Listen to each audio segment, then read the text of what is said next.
নমস্কাৰ বন্ধু-বান্ধৱীসকল, মই মাগদালিনা Assamese GK নামৰ চেনেলটোলৈ সকলোকে আদৰণি জনাইছোঁ। বন্ধু-বান্ধৱীসকল, আজিৰ এই ভিডিঅ'টোত আপোনালোকক GKৰ লগত সম্বন্ধ থকা কেইটামান প্ৰশ্নৰ উত্তৰ দেখুৱাবলৈ ওলাইছোঁ। আপুনি যদি মোৰ চেনেলটোলৈ নতুনকৈ আহিছে তেন্তে প্লিজ ছাবস্ক্ৰাইব আৰু লাইক শ্বেয়াৰ কৰিবলৈ নাপাহৰিব। বলক বন্ধু-বান্ধৱীসকল, তেন্তে আজিৰ ভিডিঅ'টো আৰম্ভ কৰোঁ। কুৱেশ্যন নম্বৰ 1, সূৰ্যোদয়ৰ দেশ বুলি কোনখন দেশক জনা যায়?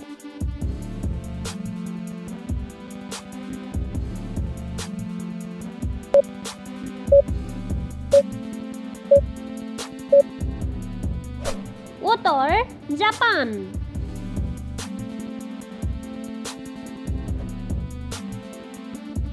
কুৱেশ্যন নম্বৰ 2, পৃথিৱীৰ কোনখন মহাদেশত মৰুভূমি নাই?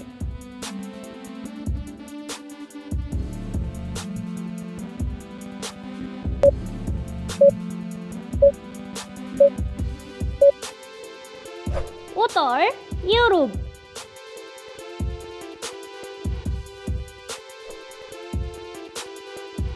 কুৱেশ্যন নম্বৰ 3, কোনখন দেশক ইউৰোপৰ খেলপথাৰ বুলি কোৱা হয়?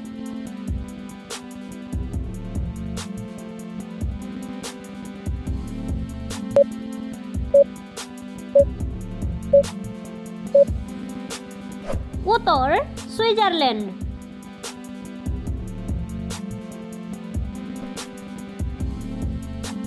কুৱেশ্যন নম্বৰ 4, কোনে অসমীয়া ভাষাত প্ৰথমে ব্যাকৰণ লিখিছিল?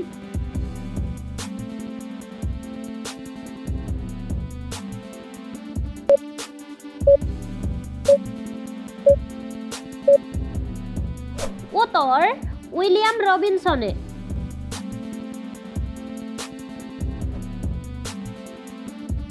কুৱেশ্যন নম্বৰ 5, ব্ৰজপাতৰ দেশ বুলি কোনখন দেশক জনা যায়?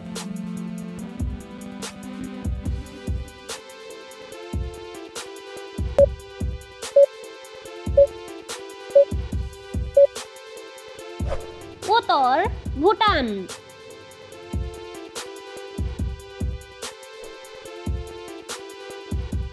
কুৱেশ্যন নম্বৰ 6, আটাইতকৈ বেছি দেশ থকা মহাদেশখনৰ নাম কি?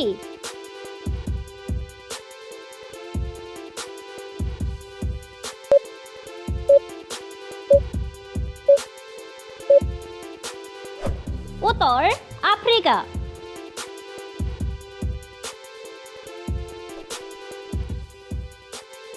কুৱেশ্যন নম্বৰ 7, বিশ্বত মুঠ কেইখন মহাসাগৰ আছে?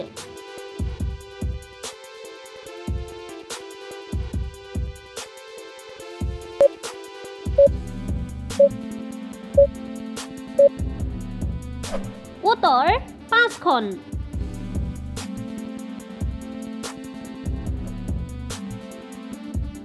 কুৱেশ্যন নম্বৰ 8, হাজাৰ হ্ৰদৰ দেশ বুলি কোনখন দেশক জনা যায়?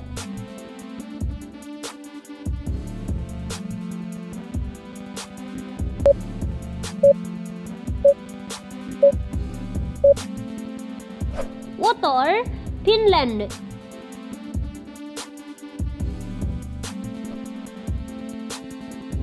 কুৱেশ্যন নম্বৰ 9, শুকুলা হাতীৰ দেশ বুলি কোনখন দেশক জনা যায়?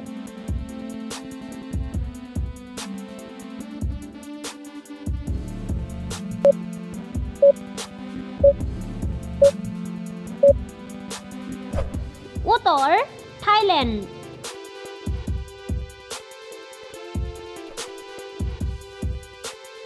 কুৱেশ্যন নম্বৰ 10, বিশ্বত মুঠ কেইখন মহাদেশ অৱস্থিত?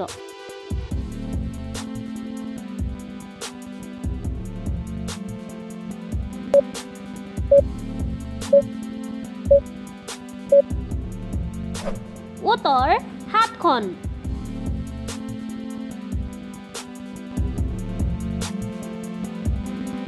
আজিৰ এই ভিডিঅ'টো ইমানেই। আকৌ উভতি আহিম আপোনালোকৰ মাজলৈ অন্য এটা GK ধুনীয়া ভিডিঅ'লৈ। ধন্যবাদ।